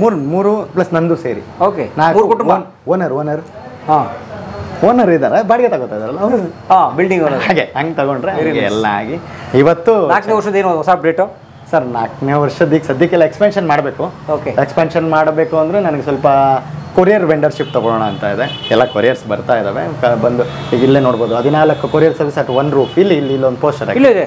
DTC, blue dot, Shri Maruti, E-cart, FedEx, ಆರಾಮೆಕ್ಸ್. ಒಬ್ಬ ಮನುಷ್ಯನಿಗೆ ಒಂದು ನನ್ನ ಆಫೀಸ್ ಒಳಗಡೆ ಬಂದರೆ ಅವನು ಬ್ಲೂ ಡಾಟ್ ಬೇಕು ಅಂದರೆ ಬ್ಲೂ ಡಾಟ್ಗೆ ಕ್ಲಿಕ್ ಮಾಡ್ಕೋಬೋದು. DTDC ಬೇಕಂದ್ರೆ DTDCಗೆ ಹೋಗ್ಬೋದು. ಮಾರುತಿ ಒಂದು ರೂಫಲ್ಲಿ ಎಲ್ಲ ಸಿಗಬೇಕು. ನನ್ನ ಉದ್ದೇಶ ಕಸ್ಟಮರ್ ಬೇಕಾದ್ರೆ 100 ರೂಪಾಯಿ ಜಾಸ್ತಿ ಕೊಡ್ತಾರೆ. ನಂಗೆ ಟೆನ್ಷನ್ ಇರಬಾರ್ದು, ಕ್ಲಿಯರ್ ಆಗಿ ಕೆಲಸ. ಸರ್ ಬಂದು ಕೊಟ್ಬಿಟ್ಟು ಸರ್ ನೀವು ಏನಂತೀರಿ, ಏನಾಗುತ್ತೆ ಕಸ್ಟಮರ್ಗಳು ಬಂದರು ಸರ್ ಮನೆ ಬಂದು, ಸರ್ ರಜಾ ಇದೆ ಸರ್ ನಾಳೆ ಮಾಡ್ಕೊಡ್ತೀನಿ ಡಾಕ್ಯುಮೆಂಟ್, ದುಡ್ಡು ಕೊಟ್ಬಿಡ್ತಾರೆ. ಡಾಕ್ಯುಮೆಂಟ್ಸ್ ಇಲ್ಲೇ ಹೊರಗಡೆ ಇಟ್ಬಿಟ್ಟು ಸುಮಾರು ಡಾಕ್ಯುಮೆಂಟ್ಗಳು ಅಲ್ಲೆಲ್ಲ ಇಟ್ಟಿದ್ದೀನಿ ನಾನು. ಸುಮಾರು ಜನದ ಡಾಕ್ಯುಮೆಂಟ್ ನಮ್ಮ ಹತ್ರ ಇದ್ದಾವೆ, ಬಿಟ್ಟು ಹೋಗ್ಬಿಡ್ತಾರೆ. ಮತ್ತು ನಾವು ಫಾಲೋ ಅಪ್ ಮಾಡಿ ಅವ್ರನ್ನ ಕರೆದು ಅವ್ರ ಆ ಡೇಟಾ ಎಲ್ಲ ತೆಗೆದು ನಿಮ್ಮ ಕಾರ್ಡ್ಗಳಿದ್ದಾವೆ, ಪ್ಯಾನ್ ಕಾರ್ಡ್ಗಳು ಎಷ್ಟೊಂದು ಜನ ಬಿಟ್ಟೋಗಿ ಈ ಥರ ಎಲ್ಲ ವಾಪಸ್ ಕೊಡ್ತೀವಿ ನಾವು. ಸೊ ಅದಕ್ಕೆ ಅರಿವು ಮೂಡಿಸೋಕೆ ಯೂಟ್ಯೂಬ್ ಚಾನಲ್ ಮಾಡಿದ್ದೀವಿ. ಎಸ್ ಸರ್ ಮಾಡಿದ್ದೀನಿ. ಏನು ಯೂಟ್ಯೂಬ್ ಚಾನಲ್ ಸರ್? ಹೆಸರು kannada.com ಅಂತ ಇಟ್ಟಿದ್ದೀನಿ. kannada.com ಚೆನ್ನಾಗಿದೆ. ಮುನ್ರಾಜ್ ಅವರ kannada.com ಬನ್ನಿ ನೋಡೋಣ ಅವ್ರ ಚಾನಲ್. kannada.com ಅಂತ ಹೇಳಿ ನಮ್ಮ ಕನ್ನಡಿಗ ಮುನ್ರಾಜ್ ಅವರು, ಕನ್ನಡದ ಹೆಮ್ಮೆಯ ವರಪುತ್ರ ಮುನ್ರಾಜ್ ಅವರು ಯೂಟ್ಯೂಬ್ ಚಾನಲ್ ಮಾಡಿದ್ದಾರೆ kannada.com ಅಂತ. ಅಂದರೆ ಈ ಸೇವೆಗಳಿದಾವಲ್ಲ, ಸರ್ಕಾರಿ ಸೇವೆಗಳು, ಅವುಗಳನ್ನು ಹೇಗೆ ನಾವು ಪ್ರಯೋಜನ ಪಡ್ಕೋಬೇಕು, ಹೇಗೆ ಅವುಗಳಿಗೆ ನಾವು ಅರ್ಜಿ ಸಲ್ಲಿಸಬೇಕು, ಹೇಗೆ ಅವುಗಳನ್ನು ತಗೋಬೇಕು ಅಂತೆಲ್ಲವೂ ಇದೆ. ಸೊ ಹೊಸ ಚಾನಲ್ ಸಬ್ಸ್ಕ್ರೈಬ್ ಮಾಡಿ kannada.com. ಸೊ ನಾನು ಲಿಂಕ್ ಕೂಡ ಹಾಕಿರ್ತೀನಿ ಡಿಸ್ಕ್ರಿಪ್ಷನಲ್ಲಿ, ದಯವಿಟ್ಟು ಸಬ್ಸ್ಕ್ರೈಬ್ ಮಾಡಿ. ಆ್ಯಂಡ್ ಒನ್ ಮೋರ್ ಥಿಂಗ್, ರಾಜಾಸಿಂಹ ಸಾಹೇಬ್ರು ಇದಾರಲ್ಲ, ನಾವು ಹೋಮ್ ಟೂರ್ ಮಾಡಿದ್ವಲ್ಲ, ಅವ್ರು ಇಸ್ರೋ ಸೈಂಟಿಸ್ಟ್ ರಾಜಸಿಂಹ ಸಾಹೇಬರು ಹಾರುವ ಮನೆ ಕಟ್ಟಿದಾರಲ್ಲ ಅವ್ರ PS ಇವರು. ಅವ್ರು ನನಗೆ ದೇವರು ಸರ್. ಇದನ್ನ 8 ಅಡಿ ಎತ್ತರದಲ್ಲಿ ಇದು ಕಟ್ ಮಾಡಿಬಿಟ್ಟು ಅಬ್ಸ್ಟ್ರಕ್ಷನ್ಸ್ ಎಲ್ಲ ತೆಗೆದು ಬಿಡ್ತೀವಿ. ಕೆಳಗಿನ ಅಡ್ಡಂಕಿ ಏನಿರಲ್ಲ. ಆಮೇಲೆ ಲೈನ್ ಮ್ಯಾನ್ ಈ ಹ್ಯಾಂಡಲ್ ಒಯ್ತಾರೆ, ಒಯ್ದ್ಬಿಟ್ಟು ಅದು ಹೋಲ್ಸು ಪಿನ್ ಮ್ಯಾಚ್ ಮಾಡಿ ಟ್ವಿಸ್ಟ್ ಮಾಡಿ ತೆಗೆದು ಬಿಡ್ತಾರೆ. ನನಗೆ ಅನ್ನದಾತ, ಅದ್ರ ಜೊತೆಗೆ ನನ್ನ ವೆಲ್ ವಿಷರು. ನಾನು ಈ ಥರದ್ದೊಂದು ಮಾಡ್ತೀನಿ ಅಂದಾಗ ಸಪೋರ್ಟ್ ಮಾಡಿರ್ತಕ್ಕಂಥ ವ್ಯಕ್ತಿ ಯಾರಾದರೂ ಫಸ್ಟ್ ಬಂದರೆ ನಮ್ಮ ತಂದೆ ತಾಯಿ ಆದಮೇಲೆ ನಮ್ಮ ಸಾಹೇಬ್ರ ಹತ್ರ ನಾನು ಮಾತಾಡೋದು. ಸಪೋರ್ಟ್ ಮಾಡಿದ್ದಾರೆ. ಎಸ್, ನೀನು ನಂತರ PS ಆಗಿದೆ ಸಾಕು ಇಲ್ಲೇ ಇರು ಅಂತ ಇಲ್ಲ, ಆ ಮನುಷ್ಯ ಆ ಥರ ಅನ್ನಲ್ಲ ಸರ್. ದೊಡ್ಡ ವ್ಯಕ್ತಿ, ತುಂಬಿದ ಕೂಡ ತುಳ್ಕಲ್ಲ ಅನ್ನೋದಕ್ಕೆ ಅವ್ರ ದೊಡ್ಡ ನಿದರ್ಶನ ನನಗೆ. ಅವ್ರು ನನ್ನ ಗಾಡ್ ಫಾದರ್. ಹೌದು, ನನ್ನ ಕಷ್ಟದ ದಿನಗಳಲ್ಲಿ ಸರ್ ನಾನು ಏನು ಇಲ್ದಾಗ 12,000 ರೂಪಾಯಿ ಕೆಲಸಕ್ಕೆ ಹೋಗಿದ್ದು ಸರ್ ಸಾಹೇಬ್ರ ಹತ್ರ. ಅಲ್ಲಿಂದ ಡ್ರೈವರ್ ಆಗೋದೊಂದು ಸರ್ ನಾನು ಮನೆ ಅದಕ್ಕೆ ಮುಂಚೆ ಇನ್ನೊಬ್ಬರ ಮನೆ ಕಾರ್ ಕ್ಲೀನ್ ಮಾಡಿಕೊಂಡು ಸಂಪು ಟ್ಯಾಂಕು ಇವೆಲ್ಲ ಕ್ಲೀನ್ ಮಾಡಿಕೊಂಡು ಅದಾದ ಮೇಲೆ ನಾನೊಂದು ಮೊಬೈಲ್ ಶಾಪ್ ಇಡ್ತೀನಿ. ಅಲ್ಲಿ ಲಾಸ್ ಆಗುತ್ತೆ. ಅದಾದಮೇಲೆ ನಮ್ಮ ಚಿಕ್ಕಪ್ಪ ಕರ್ಕೊಬರ್ತಾರೆ. ಬಡ್ಡಿ ಕಟ್ಲಿಕ್ಕೆ ದುಡ್ಡಿಲ್ಲ, ಫುಲ್ ಸಾಲ ಆಗಿದೆ ಮೊಬೈಲ್ ಶಾಪ್ಗೆ. ಆಮೇಲೆ ನಮ್ಮ ಚಿಕ್ಕಪ್ಪ ಅವರು ಆ ಟೈಮಲ್ಲಿ ಮನೆ ಕಟ್ತಾಯಿದ್ರು. ಸಾಹೇಬ್ರು ಮನೆ ಕಟ್ಬೇಕಾದ್ರೆ ಅವ್ರಿಗೆ ಮೆಟೀರಿಯಲ್ ಕಾಂಟ್ರಾಕ್ಟರ್ ಅಂತೆ. ನಮ್ಮ ತಾಯಿಯವ್ರು ಹೋಗಿ ಈ ಥರ ಇವನು ಕೈ ಬಿಟ್ಟು ಹೋಗ್ತಾ ಇದ್ದಾನೆ, ಹಾಳಾಗಿ ಹೋಗ್ತಾ ಇದ್ದಾನೆ, ನನಗೆ ಹೊರೆ ಇದೆ, ಇವನು ಲೈಫ್ ಹೇಗಾಗತ್ತೆ ಅಂತ ನಮ್ಮ ತಾಯಿಯವ್ರ ತಂಗಿ ಅವ್ರ ಯಜಮಾನರು ಅಂದರೆ ನಮ್ಮ ಚಿಕ್ಕಪ್ಪ ಅವ್ರ ಹತ್ರ ಹೋಗಿ ಈ ಥರ ಇದೆ, ಇವನಿಗೆ ಪ್ರಾಬ್ಲಮ್ಮು, ಇವ್ನು ಮಾಡ್ಕೊಂಡ್ರೆ ಇನ್ನು ಹಾಳಾಗಿ ಹೋಗ್ತಾನೆ, ಇವನು ಈಗ ಆಲ್ರೆಡಿ ಹುಡುಗರ ಜೊತೆ ಪೊರ್ಕಿ ಹುಡುಗರ ಜೊತೆ ಸೇರ್ತಾ ಇದ್ದಾನೆ, ಇನ್ನು ಇವ್ನು ಕೈ ಬಿಟ್ಟು ಹೋಗ್ಬಿಡ್ತಾನೆ, ಏನಾದರೂ ಮಾಡಬೇಕು ಇವನಿಗೆ ಅಂತ ನಮ್ಮ ತಂದೆ ಹತ್ರ ಹೇಳಿದ್ರೆ ನನಗೆ ಅಷ್ಟೊಂದು ಬೈತಾರೋ ಇಲ್ಲೋ ಅಂತ ಗೊತ್ತಿಲ್ಲ ಅವ್ರಿಗೆ. ನಮ್ಮ ತಾಯಿಗೆ ಸ್ವಲ್ಪ ತಂದೆಗೆ ಹೇಳಿದ್ರೆ ಅವನು ಸ್ವಲ್ಪ ಓಕೆನೆ, ಚಿಕ್ಕಪ್ಪ ಆದರೆ ಭಯ ಜಾಸ್ತಿ ಇವನಿಗೆ ಅಂತ ಹೋಗಿ ಕರ್ಕೊಂಡು ನಾನು ಚಿಕ್ಕಪ್ಪ ಹತ್ರ ನಿಲ್ಲಿಸ್ಬಿಟ್ಟು ಅವರು ನನಗೆ ಫಸ್ಟ್ ವೆಲ್ ವಿಷರು ಕರ್ಕೊಂಡು ಸೀದಾ ಬಂದು ಸಾಹೇಬ್ರ ಹತ್ರ ಬಿಟ್ಬಿಟ್ರು. ರಾಜಸಿಂಹ ಸಾಹೇಬ್ರ ಹತ್ರ 2012 ಸೆಪ್ಟೆಂಬರ್ 28 ನಾನು ಅವ್ರ ಮನೆಗೆ ಹೋಗಿದ್ದು ಫಸ್ಟ್ ಡ್ಯೂಟಿ ಕೆಲಸ ಮಾಡಿದ್ದು. 12 ವರ್ಷದಿಂದ. Yes sir. ಅವತ್ತು ಹೋದಾಗ ಚಿಕ್ಕ ಹುಡುಗ, ಲೈಕ್ ಹೆಂಗಂದ್ರೆ ಹಂಗೆ ಒಂಥರ ಅದೇ ಸೇಮ್ ಮನೆ ಹಾರೋ. ಎಸ್ ಸರ್, ಅದೇ ಮನೇಲಿ ಇವತ್ತು ನಾನು ಅಲ್ಲೇ ಇದ್ದೀನಿ. ಈಗ ಅಲ್ಲಿ ಮುಗಿಸ್ಕೊಂಡು ಬಂದೆ, ನೀವು ಇಲ್ಲಿ ಬಂದ್ರಿ, ಸಾಹೇಬ್ರೆ ಕಳಿಸ್ಕೊಟ್ರು. ಬೇಗ ಕೆಲಸ ಆಗಿದೆ, ಹಬ್ಬದ್ದು ಕೆಲಸಗಳಿರ್ತವೆ, ಹೋಗಿ ರೆಡಿ ಮಾಡ್ಕೊ ಅಂತಂದು ನನ್ನ ಆಫೀಸಿಗೆ ಬಂದು ಅಪ್ ಟು 8:30 ಇಲ್ಲಿದ್ದು ಹೋಗ್ತೀನಿ ನಾನು. ಸೊ ಡ್ರೈವರಾಗಿ ಬಂದ್ರಿ? ಡ್ರೈವರಾಗಿ ಬಂದಿದ್ದು. 12,000 ಸಂಬಳ. ಕೆಲಸಕ್ಕೆ ತಂದು ಹಾಕ್ಬಿಟ್ರು. ಅವನನ್ನು ಹೊಡಿತೀರೋ ಬಡಿತೀರೋ ಅವನನ್ನು ಒಟ್ನಲ್ಲಿ ಒಂದು ತಿದ್ದಬೇಕು ಸರ್. ಹೆಂಗೆ ಗೊತ್ತಾ ನನಗೆ ಲೈಫ್ ಹೇಗಾಗಿದೆ ಅಂದರೆ, ಅವ್ರನ್ನ ನೋಡ್ಲಿಕ್ಕೆ ಎಲ್ಲಿಂದನೂ ಬರ್ತಾರೆ. ದಿನ ನಾನು ಅವ್ರು ರೋ ಭಾಗ್ಯ ನನಗೆ. ಸರ್ ಎಷ್ಟು ಇನೋವೇಷನ್ ಮಾಡ್ತಾರೆ. ಅವ್ರು ಹೇಳ್ತಾರೆ, ರಾಜು ಹೀಗೆ ಮಾಡಬೇಕು, ಇದು ಮಾಡಬೇಕು, ಇನೋವೇಷನ್ ಹಿಂಗಿರಬೇಕು, ಇದು ಹಿಂಗೆ ಮಾಡಬೇಕು. ಎಷ್ಟು ಪೇಟೆಂಟ್ ಸರ್, ನನ್ನ ಹೆಸರಲ್ಲಿ 2 ಪೇಟೆಂಟ್ ಆಗೋ ಥರ ಐಡಿಯಾ ನಾನು ಜನ್ರೇಟ್ ಮಾಡಿ ಇವತ್ತು ನಂದು 2 ಪೇಟೆಂಟ್ ಇದೆ ಅಂದರೆ ಅದನ್ನು ಈಗ ಅಪ್ಲಿಕೇಶನ್ ಹಾಕಿ ಪ್ರೊಸೀಜರ್ ಮಾಡ್ತಾ ಇದ್ದಾರೆ. 2 ಅಪ್ಲಿಕೇಶನ್ ಇದೆ ನನ್ನ ಹೆಸರಲ್ಲಿ. ನನ್ನ ಹೆಸರು 2 ಪೇಟೆಂಟ್ ಇದೆ. ವೋಟಿಂಗ್ ಹೇಗೆ ಆಗಬೇಕು ಅನ್ನೋದು ನಂದು ಸಾಹೇಬ್ರ ಕಲ್ಪನೆ.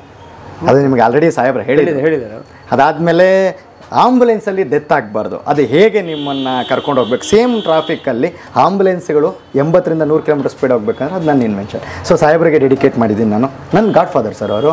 ನನಗೆ ಇವತ್ತು ಚೆನ್ನಾಗಿದ್ದೀನಿ ಅಂತ ನಾನು ಒಂದು ತುತ್ತು ಅನ್ನ ತಿಂತಾ ಇದ್ದೀನಿ ಅಂದರೆ ಅದು ಅವ್ರ ಮನೆಯಿಂದ. ಅವ್ರು ಕೊಟ್ಟರೆ ಭಿಕ್ಷೆ ಅಂದ್ಕೊಂಡ್ರು ಅದು ತಪ್ಪಾಗಲ್ಲ ನನಗೆ. ಗ್ರೇಟ್. ಸೊ ಅವ್ರು ಡ್ರೈವರಾಗಿ ಬಂದು ಈಗ ಅವ್ರು PS.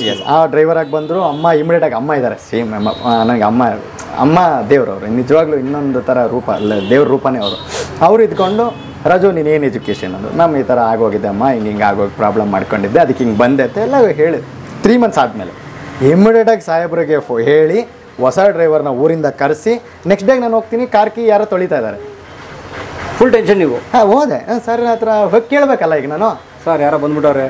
ನಾನು ಹೋದೆ, ಕೀ ತೊಗೊಳಕ್ಕೆ ಹೋದೆ. ರಾಜು ಇನ್ಮೇಲೆ ನಿನ್ನ ಕೀ ತೊಗೊಬೇಡ ಅಂದ್ಬಿಡ. ಸರ್ ಏನು ಅಂತ ಗೊತ್ತಾಗಿಲ್ಲ, ಸರಿ ಅಂತ ತಪ್ಪಾಯ್ತಾ. ನನಗೆ DL ಕೂಡ ಅವರೇ ಮಾಡಿಸ್ಕೊಟ್ಟಿದ್ದು. ನಾನು ಅಲ್ಲಿವರೆಗೂ DL ಇಲ್ಲ, ನಿಮ್ಗೆ ಹೇಳ್ತೀನಿ. ಅವರೇ ದುಡ್ಡು ಕೊಟ್ಟು ತಗೋ DL ಮಾಡಿಸ್ಕೊತದ್ದು. ಓಕೆ, ನನಗೇನಾದರೂ ಡ್ರೈವಿಂಗ್ ಫ್ರೆಷರ್ ಅಂದ್ಕೊಳ್ಳಿ. ಆ ಟೈಮಲ್ಲಿ ಡ್ರೈವಿಂಗ್ ಬರ್ತಾ ಇಲ್ಲ, ಅದಕ್ಕೆ ಇವ್ರು ಏನಾದ್ರು ತೆಗೆದುಬಿಟ್ರ ನನ್ನ. ಆಮೇಲೆ ಅಮ್ಮ ಬಂದರು, ಸರು ಬಂದರು. ಇಲ್ಲಪ್ಪ ಅಮ್ಮ ನಿನ್ನನ್ನು ಆಫೀಸ್ ವರ್ಕ್ಸ್ಗೆ ತಗೊಳ್ಳಿ, ಅವನ್ನ ಹುಡುಗ ಚೂಟಿ ಇದ್ದಾನೆ, ಅವನ್ನ ನೀವು ತಿದ್ದಿದ್ರೆ ಅವನು ಇದು ಬರ್ತಾರೆ. ಅವ್ರು ಚಿಕ್ಕಪ್ಪ ಬಂದು ನಿಮ್ಮನ್ನು ರಿಕ್ವೆಸ್ಟ್ ಮಾಡಿದ್ದು, ಅವ್ನು ಡ್ರೈವರ್ ಆಗಿದ್ದು ಬಿಟ್ಟರೆ ಅವ್ನು ತಿರ್ಗಾ ಇದಾಗ್ಬಿಡ್ತಾನೆ, ಅವ್ನಿಗೇನಾದರೂ ಒಂದು ನಾಲೆಜ್ ಬೇಕು, ಆಫೀಸ್ ವರ್ಕ್ಸ್ಗೆ ಹಾಕ್ಕೊಳ್ಳಿ, ನಿಮ್ಮ ಬ್ಯಾಂಕಿಂಗ್ ವರ್ಕ್ಸ್. ಸಾಹೇಬ್ರು ಬಿಸಿ ಇದ್ದರು, ಆ ಟೈಮಲ್ಲಿ ತುಂಬ ಬಿಸಿ ಇದ್ದರು. ಈ was adviser to BBMP commissioner, adviser to LNT, adviser to endowments commissioner. ತುಂಬ ಡಿಪಾರ್ಟ್ಮೆಂಟಲ್ ಸರ್ವಿಸ್ ಇದ್ದಿದ್ದಿಲ್ಲ. ನನ್ನನ್ನು ಕರ್ಕೊಂಡೋಗಿ ಈ ಥರ ಸರ್ವಿಸಸ್ ಆಗಬೇಕು, ಈ ಥರ ಕೆಲಸಗಳನ್ನು ನನ್ನೇದಾಗಬೇಕು ಅಂತ ಹೇಳ್ಬಿಟ್ಟು ಅವರು ಕಳಿಸ್ಬಿಟ್ರು. ಒಂದು 2 ವೀಲರ್ ಇಟ್ಕೊ ಅಂತೇಳಿ 2 ವೀಲರ್ ತೊಗೊಳಕ್ಕೂ ಅವರೇ ದುಡ್ಡು ಕೊಟ್ಟಿದ್ದು.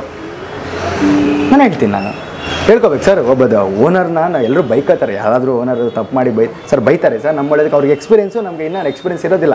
ಕಲೀಲಿ ಅನ್ನೋದಕ್ಕೋಸ್ಕರ ಬೈತಾರೆ ತಪ್ಪು ಮಾಡಿದಾಗ. ಅದನ್ನು ನಾವು ಅವ್ರು ನಾನು ತಪ್ಪೇ ಮಾಡಿಲ್ಲ ಬೈತಾ ಇದ್ದಾರೆ ಅಂದರೆ ಯಾವುದೋ ರೀತಿಯಲ್ಲಿ ತಪ್ಪು ಮಾಡಿರ್ತೀರಿ, ಬೈತಾರೆ, ಬೈಸ್ಕೊಳ್ಳಿ, ಕಲೀರಿ. ಕೆಲಸ ಕಲಿತ ಮೇಲೆ ನೀವು 100% ಶೈನ್ ಆದಾಗ ನಿಮ್ಮನ್ನು ಅವರು ಗುರುತಿಸಿ ಬೆನ್ನು ತಟ್ತಾರೆ. ನನಗೆ ತಟ್ಟಿದ್ದಾರೆ ನಮ್ಮ ಸಾಹೇಬರು. ನೀನು ನನ್ನ ಎಕ್ಸ್ಪೆಕ್ಟ್ಗಿಂತ ಜಾಸ್ತಿ ಎಕ್ಸೆಲ್ ಆಗಿದ್ದೀನಿ ನೀನು. ಎಷ್ಟೊಂದು ಸರಿ ನನಗೆ ಅವರು ಬೈದಿದ್ದು ಇದೆ ಸರ್. ತಪ್ಪು ಮಾಡಿದಾಗ ಬೈದಿದ್ದಾರೆ. ಒಳ್ಳೇದು ಮಾಡಿದಾಗ ಇಮ್ಮಿಡಿಯೇಟಾಗಿ ಅಪ್ರಿಷಿಯೇಟ್ ಮಾಡ್ತಾರೆ, ಇಮ್ಮಿಡಿಯೇಟ್ ಆ ಒಂದು ಭಾವನೆ ಅವರಲ್ಲಿ. ಸೊ ಈಗ ನೀವು P S yes sir, P A ಆಗಿ ಕೆಲಸ ಮಾಡ್ತಾ ಇದ್ದೀನಿ. 41,000 ಕೊಡ್ತಾರೆ. 41,000 ಕೊಡ್ತಾರೆ ಸರ್. ಕೈ ತುಂಬ ಇದನ್ನ ಮಾಡ್ತಾ ಇದೀನಿ ಅಂತ ಬೈದಿಲ್ಲ? ಇಲ್ಲ ಸರ್, ನೀನು ನನಗೆ ಫುಲ್ ಟೈಮ್ ಬಾ ಇದು ಬಿಟ್ಬಿಡು ಅಂತ ಹೇಳಿ? ಇಲ್ಲ ಇಲ್ಲ ಇಲ್ಲ ಹಾಗೆ ಹೇಳಿಲ್ಲ. ಅವ್ರು ಬಂದರು ಪಾಪ, ಸರ್ ಹಿಂಗಿದೆ ಒಂದು ಥಾಟ್ ಇದೆ, ಒಂದು CSC ಸೆಂಟರ್ ನನಗೂ ಗ್ರೋತ್ ಬೇಕು ಸರ್, ಇಲ್ಲಿ ನಿಮ್ಮ ಕೆಲಸನೂ ಮಾಡ್ತಾ ಇದ್ದೀನಿ, ಆಚೆ ಕಡೆನೂ ನನಗೆ ಈ ಥರದೊಂದು ಸರ್ವಿಸ್ ಮಾಡಬೇಕು. ಬಿಕಾಸ್ 12 19 ಬರೋ ವರ್ಷಕ್ಕೆ 7 years ಟ್ರಾವೆಲ್ ಇತ್ತು ನಮಗೆ. ಅವ್ರಿಗೆ ಒಂದು ಬಾಂಡಿಂಗ್ ಇತ್ತು.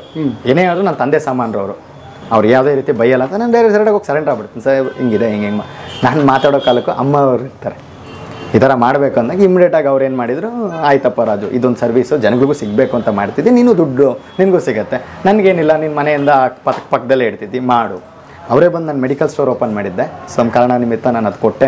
ಅವರೇ ಇನಾಗ್ರೇಟ್ ಮಾಡಿದ್ದು. ನಾನು ಪ್ರತಿಯೊಂದು ಒಳ್ಳೆ ಕೆಲಸಕ್ಕೂ ಫಸ್ಟ್ ಅವರೇ ಅಪ್ರಿಷಿಯೇಟ್ ಮಾಡೋದು. ಸೊ ಅವ್ರು ಜಲಸ್ ಪಡೋದು, ಹೊಟ್ಟೆವ್ರಿ ಪಡೋದು, ಕೆಲಸ ಬಿಟ್ಟು ಬಂದುಬಿಟ್ಟಿದ್ದೆ ನಾನು ಕೆಲಸ ಬಿಟ್ಟೇ ಬಿಟ್ಟಿದ್ದೆ. ಅಲ್ಲಿ ಕೆಲಸ ಬಿಟ್ಟಾಗ ಮನೆಗೆ ಬಂದು ಬೈದಿದ್ರು ಸಾಹೇಬರು. ಕಾರ್ ತೊಗೊಂಡೆ ನಾನು, ಬೇಗ ದುಡಿಬೇಕು, ಬೇಗ ಬಂದುಬಿಡ್ಬೇಕು. 19 ಬಿಫೋರ್ ಸರ್ ನನಗಿಲ್ಲಿ ಕೆಲಸ ಗ್ರೋತ್ ಸಿಗ್ತಾ ಇಲ್ಲ, ನಾನು ಹೊಟ್ಬಿಡ್ತೀನಿ, ನಾನು ಕಾರ್ ತೊಗೋಬೇಕು ಇಮಿಡಿಯೇಟಾಗಿ, ನಾನು ತಿಂಗಳಾದರೆ ನನಗೆ ಇಷ್ಟೊಂದು ಬೇಕು. ನನಗಿದೆ ಒಂದು ಮಾತು ಹೇಳಿ ಕಳಿಸ್ತಾನೆ ದೊಡ್ಡ ಮನುಷ್ಯ ಸಾಹೇಬರು, ತುಂಬ ಒಳ್ಳೆಯದು ನನಗೆ ಇವತ್ತು ನೆನೆಸ್ಕೊಂಡ್ರೆ ಕಾಣೋದು. ಅವ್ರು ಒಂದೇ ಮಾತು ಹೇಳಿದ್ದು, ನೀನು ಹೋಗು ಗ್ರೋತ್ ಆಗು, ಒಂದು ವೇಳೆ ಅಲ್ಲಿ ಪ್ರಾಬ್ಲಮ್ ಆಗಬಾರ್ದು, ಆಯಿತು ಅಂದರೆ ನಿನಗೆ ಈ ಮನೆ ಬಾಗಿಲು ಯಾವತ್ತೂ ಓಪನ್ ಇತ್ತು. ಕಾರ್ ತೊಗೊಂಡೆ, ಲಾಸ್ ಆಯಿತು. ಟ್ರಾವೆಲ್ಸ್ ಓಡಿಸ್ತಾರೆ. ಟ್ರಾವೆಲ್ಸ್ ಓಲಾ ಊಬರ್ಗೆ ತೊಗೊಂಡು, ಓಲಾ ಊಬರ್ ಅವರೇ ಅವಾಗ ಕೊಡ್ತಾಯಿದ್ರು. ನಿಸಾನ್ ಮೈಕ್ರಾ ಕಾರು ನನಗೆ ಈಗಲೂ ಇದೆ, ನಾನು ಆ ಕಾರ್ನ ಸರೆಂಡರ್ ಮಾಡಿದ್ದೀನಿ, ಅದು ಮೆಮೊರಿಗೆ ಒಂದು ಫೋಟೋ ಇದೆ. ಆ ಕಾರ್ ತೊಗೊಂಡು 3 months ನಾನು ನೈಟ್ ಆ್ಯಂಡ್ ಡೇ ಕೆಲಸ ಮಾಡಬೇಕು, ಇಲ್ಲಾಂದರೆ 8 hours ಕೆಲಸ, ಒಳ್ಳೆ ಸಂಬಳ ಚೆನ್ನಾಗಿತ್ತು. ನಾನು ಬಿಟ್ಟು ಇನ್ನೂ ಗ್ರೋತ್ ನೋಡ್ತೀನಿ ಅಂತ ಆಚೆ ಬಂದೆ. ಟ್ರಾವೆಲ್ ಹೋಗ್ಬೇಡ, ಗಾಡಿ ತೊಗೊಂಬೇಡ, ಗಾಡಿನೂ ಕೊಟ್ಟರು, ಏನು ಸಿಬಿಲ್ಸ್ಗಳು ಚೆನ್ನಾಗಿತ್ತು, ಎಲ್ಲ ಆಯಿತು, ಕೊಟ್ಬಿಟ್ರು. ಕೊಟ್ಟ ಮೇಲೆ ಇಮಿಡಿಯೇಟಾಗಿ ಏನಾಯಿತು, ನಾನು ಅದು 3 months ಆಗೋಷ್ಟಲ್ಲಿ ರೀಕಾಲ್ ಆಯಿತು. ಒಂದು ದಿವಸ ಗಣಪತಿ ಹಬ್ಬ ಫೋನ್ ಮಾಡಿದೆ. ಆ ಟೈಮಲ್ಲಿ ಗಣಪತಿ ಹಬ್ಬಕ್ಕೆ ನಾನು ನಮ್ಮ ಊರಲ್ಲಿ ನಾಗವಾರದಲ್ಲಿ ನೀವು ಕೇಳಿರ್ಬೋದು ನವೋದಯ ಗೆಳೆಯರ ಬಳಗ ಅಂತ ಹೇಳಿ, ಅಲ್ಲಿ ಒಂದು ಸೆಟ್ ಹಾಕ್ತೀವಿ ನಾವು, ಯಾವಾಗಲೂ ಒಂದು ಥೀಮ್ ಹಾಕ್ತೀವಿ. ಈ ಸಾಹೇಬ್ರ ಮನೇಲಿ ಶೂಟಿಂಗಿಗೆ ಬರೋರು, ಸಾಹೇಬ್ರ ಮನೇಲಿ ಶೂಟಿಂಗ್ಗಳೆಲ್ಲ ಆಗೋದು, ಅಲ್ಲಿ ಸೆಟ್ ಹಾಕೋರು ಅವರೆಲ್ಲ ಪರಿಚಯ ಇತ್ತು. ನೋಡಿ ನನ್ನ ಅದೃಷ್ಟನ ಗೊತ್ತಿಲ್ಲ, ಗಣಪತಿ ಮಾಡಿದ್ದು ಒಳ್ಳೇದೋ ಕೆಟ್ಟದೋ ನನಗಂತೂ ಗೊತ್ತಿಲ್ಲ, ನಂಗೆ ಒಳ್ಳೇದೇ ಮಾಡಿದ್ದಾರೆ ಅಂತ ನಾನು ತಿಳ್ಕೊಂಡಿದ್ದೀನಿ. ಒಬ್ಬರು ಈ ಶೂಟಿಂಗಲ್ಲಿ ಒಬ್ಬ ಪರಿಚಯ ಆಗ್ತಾನೆ, ಒಬ್ಬ ಪರ್ಸನು ತೊಗೊಂಡೋಗಿ ಅವನು ನಾನು ಈ ಥರ ಸೆಟ್ ಹಾಕ್ಬಿಡ್ತೀನಿ, ಆ ಥರ ಸೆಟ್ ಹಾಕ್ಬಿಡ್ತೀನಿ ಅಂತ ನನಗೆ ಹೇಳ್ತಾನೆ. ತೊಗೊಂಡೋಗಿ ನಮ್ಮ ನವೋದಯ ಗೆಳೆಯರ ಬಳಗ ಅಂತ ಇದೆ ನಾವು, ಅಲ್ಲಿ ಒಬ್ಬರು ನನಗೆ ಈ ಥರ ನಂದು ಪ್ರಪೋಸಲ್ ಇಡ್ತೀನಿ, ಬೇರೆಯವರೆಲ್ಲ 5 ಲಕ್ಷ 6 ಲಕ್ಷ ಯಾಕೆ, ಈ ಹುಡುಗ ಸೆಟ್ಟಲ್ಲಿ ಕೆಲಸ ಮಾಡೋ ಹುಡುಗ ಈ ಥರ ಮಾಡ್ತಾನೆ, ನೋಡಿ ನಿಮ್ಗೆ ಇಷ್ಟ ಇದ್ರೆ ಅಂತ ಎಲ್ಲ ಹೋಗಿ ಹೇಳ್ತೀನಿ. ಅವರು ನಂಬ್ತಾರೆ. ನಾನು ಹೇಳಿದೆ ಓಕೆ ಸಾಹೇಬ್ರ ಹತ್ರ ಕೆಲಸ ಮಾಡ್ತೀನಿ, ಅವ್ರ ಹತ್ರ ಇರ್ತಾರೆ, ಒಳ್ಳೆಯವರೇ ಬರ್ತಾರೆ. ಆ ಹುಡುಗ 50,000 ರೂಪಾಯಿ ತೊಗೊಂಡು ಹೊಡೋಗ್ಬಿಟ್ಟ. ಅಡ್ವಾನ್ಸ್ ಕೊಟ್ಟಿದ್ದಾರೆ ನಮ್ಮವರು, ಗಣೇಶನ್ ದುಡ್ಡು ಕೊಟ್ಟರು. ಇನ್ನೊಂದು ವಾರ 10 ದಿವಸ ಇದೆ. ಅಲ್ಲಿ ದೊಡ್ಡವರೆಲ್ಲ ಇದ್ಕೊಂಡು ಒಂದೇ ಮಾತು ಹೇಳೋದು, ನೀನು ಏನಾದರೂ ಮಾಡೋ ನಂಗೆ ದುಡ್ಡು ಬೇಕು. ಸೆಟ್ ನಿನ್ನಿಂದ 6 ಲಕ್ಷ ಇರೋದು ಈಗ 7 ಲಕ್ಷ ಆಗಿದೆ. ನೀನು ಮಾಡಿದ ಮಿಸ್ಟೇಕು, 50,000 ರೂಪಾಯಿ ಅಲ್ಲಿ ಕೊಟ್ಟು ಕೂತಿದ್ದೀವಿ, ಅವ್ನು ಬಂದಿಲ್ಲ, ಈಗ ಎಮರ್ಜೆನ್ಸಿಗೆ ನಾವು ಹೇಳಿದವ್ರನ್ನ ಕ್ಯಾನ್ಸಲ್ ಮಾಡಿದ್ದೀವಿ, ನೀನು ಇವಾಗ ದುಡ್ಡು ಕೊಡಬೇಕು. ಎಲ್ಲಿಂದ ಕೊಡಲಿ ಸರ್? ನನ್ನ ಫ್ರೆಂಡ್ ರೆಸ್ಕ್ಯೂಗೆ ಬಂದ, ಇಮ್ಮಿಡಿಯೇಟಾಗಿ ಏನೋ ಇತ್ತು ಅವನ ಹತ್ರ ತೊಗೊಂಬಂದು ಇದು ಕೊಟ್ಬಿಟ್ಟ. ಅದು ಕೊಟ್ಟು ಸ್ವಲ್ಪ ಟೈಮ್ ತೊಗೊಂಡೆ, ಇನ್ನೂ ಕೊಡಬೇಕಲ್ಲ ದುಡ್ಡು, ಏನು ಮಾಡಲಿ? ಇಮ್ಮಿಡಿಯೇಟಾಗಿ ರಾತ್ರಿ 11 ಗಂಟೆ ಟೈಮು, ಮಾಡಲಾ ಬೇಡ ಸಾಹೇಬ್ರಿಗೆ ಕಾಲ್ ಮಾಡಲಾ ಬೇಡ, ಸರಿ ಫೋನ್ ಮಾಡಿದೆ. ನನಗೆ ಈಗಲೂ ಜ್ಞಾಪಕ ಸಾಹೇಬ್ರನ್ನ ಯಾವ ಥರ ಸಿಗ್ದಾಗ ಕೇಳಿ ನೀವು ಹೇಳ್ತಾರೆ, ನಿಮ್ಗೆ ಏನೋ ಫೋನ್ ಮಾಡಿದಾಗ ರಾಜು ಹಿಂಗೆ ಹೇಳಿದೆ ಹೌದಾ ಸರ್ ಅಂತ ಕೇಳಿ ಅವ್ರೊಂದು ಮಾತು ಹೇಳಿದ್ರು, ಏನಾಯ್ತಪ್ಪ ನಾನು ಇಷ್ಟು 3 ತಿಂಗಳಾದರೂ ಫೋನ್ ಮಾಡಿದ್ರೆ ಯಾಕೆ ಈಗ ಫೋನ್ ಮಾಡಿ ಅಂತ ಕೇಳಿದೆ. ಸರ್ ನನಗೆ ಭಾಳ ದೊಡ್ಡ ಪ್ರಾಬ್ಲಮ್ ಆಗಿಬಿಟ್ಟಿದೆ. ಆ ಟೈಮಲ್ಲಿ 30,000 ರೂಪಾಯಿ ಕೂಡ ದೊಡ್ಡ ಅಮೌಂಟೆ, ನನಗೇನು ಇಲ್ಲ. If I'm not wrong 17-18 if I'm not wrong year ಹೇಳ್ತೀನಿ ನಾನು. ಆ ಟೈಮಲ್ಲಿ ಸೆಟ್ ಅವರು ದುಡ್ಡು ತೊಗೊಂಡು ಹೋಗ್ಬಿಟ್ಟಿದ್ದಾರೆ ಸರ್, ಈಗ ನಾನು ಕೊಡಬೇಕು, ನಾನು 1 ರೂಪಾಯಿ ಇಲ್ಲ ಸರ್. ಕೆಲಸ ಕೂಡ ಗಾಡಿ ಬಗ್ಗೆ ಕೇಳೋರು, ಇಲ್ಲ ಸರ್ ಅದು ಗೊತ್ತಲ್ಲ, ಬಾಯ್ಲಿ ಮನೆಗೆ ಅಂದರು. ನೆಕ್ಸ್ಟ್ ಡೇ ಮಾರ್ನಿಂಗ್ ಹೋಗ್ತೀನಿ, ನಾನು ನೋಡಿ ಬೇಜಾರಾಯ್ತು ಅವ್ರಿಗೆ. ಇಲ್ಲ ಆರಾಮಾಗಿದ್ದಲ್ಲೋ, ಯಾಕೋ ನೀನು ದಿನ ರಾತ್ರಿ ಎಲ್ಲ ಕೆಲಸ ಯಾಕೆ ಎಷ್ಟೊಂದು ಸ್ಟ್ರಗಲ್ ಮಾಡ್ಕೊಂಡು ಮಾಡೋ ಅವಶ್ಯಕತೆ ಏನಿದೆ, ಸಂಬಳ ಜಾಸ್ತಿ ಮಾಡ್ತೀನಿ, ನೀನು ಬರಬೇಕು ಅನ್ನೋ ಇಂಟೆನ್ಷನ್ ಇದೆ ಸರ್. ಬರಬೇಕು ಅಂತಲೇ ನೀನು ರಾತ್ರಿ ಕಾಲ್ ಮಾಡಿದೆ ನಾನು, ನೀವು ಮನೆಗೆ ಬಾ ಅಂದ್ರಿ, ಅದಕ್ಕೆ ಇಲ್ಲಿ ಬಂದೆ ಅಂತ ಕಾಲಿಡ್ಕೊಂಡು ಸರ್ ತಪ್ಪಾಯಿತು, ನಾನು ನಿಮ್ಮ ಮೇಲೆ ಒಂದು ಆವಾಗ ಒಂದು ಬುದ್ಧಿ ಮಾತಾಡೋದು, ಒಬ್ಬ ಮನುಷ್ಯನ ನಾವೇನಾದ್ರು ನಮ್ಮ ಹತ್ರ ಕೆಲಸ ಮಾಡೋನ ಇಲ್ಲೇ ಇರೋ ಅಂದರೆ ನಾನು ಸ್ವಾರ್ಥಿ ಆಗಿಬಿಡ್ತೀನಿ. ಅವನನ್ನು ಬೆಳಿ ಅಂತ ಬಿಡಬೇಕು, ಅವನಿಗೆ ಲಾಸು ಲಾಭ ಗೊತ್ತಾಗಬೇಕು, ಬೇಳು ನೋಡಬೇಕು, ಎಲ್ಲಿ ಒಳ್ಳೇದಿತ್ತು ಅಂತ ರೀಕಾಲ್ ಮಾಡ್ಕೊಂಡು ಅವನಲ್ಲಿ ಹೋಗ್ಬೇಕು, ಅದು ಪರಿವರ್ತನೆ ಆಗಿ ಹೋಗಬೇಕು. ಅದಾದಮೇಲೆ ಮತ್ತೆ ಹಿಂದೆ ತಿರುಗಿ ನೋಡಬಾರ್ದು ಅಂಥ ಒಂದು ಲಕ್ಷಣ ನಿನ್ನಲ್ಲಿದೆ. ಹಾಗೆ ನೀನು ವಾಪಸ್ ಬರ್ತೀನಿ ಅನ್ನೋ ಉದ್ದೇಶ ನಿನಗಿದ್ದಾಗ, ನಾನು ತಗೊಳ್ಳೋ ಉದ್ದೇಶ ನನಗೂ ಇತ್ತು. ಅವತ್ತು ನಿನಗೆ ಹೇಳಿ ಕಳಿಸಿದ್ದೀನಿ, ನಿನ್ನ ಮನೆ ಬಾಗಿಲು ಓಪನ್ ಇದೆ ಅಪ್ಪ, ಬಾ, ಬಂದಿದೆ ಮಾಡ್ಕೊಂಡು. ಇವತ್ತು ನನಗೆ ಒಳ್ಳೆಯ ಕೈ ತುಂಬ ಸಂಬಳ, ಅದೇ ಮರ್ಯಾದೆ. ಪೇಟೆಂಟ್ ಇನ್ವೆನ್ಷನ್ ಆಗಿದೆ, ಅದಾದಮೇಲೆ ನನಗೆ ಒಂದು 2-3 ಪೇಟೆಂಟ್ ಇದೆ ಸರ್, ಶೇರ್ ಮಾಡಿ ದಿನ ನಾನು ಇನ್ವಾಲ್ವ್ ಆಗ್ತಿದ್ದೆ. ಅವರು ಪೇಟೆಂಟ್ಸಲ್ಲಿ ಅವ್ರು ಏನಾದರೂ ಮಾಡಬೇಕಾದ್ರೆ ಹೀಗೆ ಮಾಡ್ಬೇಕಂತ ಗೈಡ್ ಮಾಡ್ತಿದ್ರು. ಹಾಗಾಗಿ ನಾನು ಸೊ ಆ ಮನುಷ್ಯ ಆ ಒಂದು ಸ್ಥಾನಕ್ಕೆ ಹೋದರೂ ಕೂಡ ಚಿಕ್ಕವ್ರನ್ನ ಕೂಡ ದೊಡ್ಡವ್ರನ್ನ ಕೂಡ ಸೇಮ್ ರೆಸ್ಪೆಕ್ಟಲ್ಲಿ ನೋಡ್ತಾರೆ.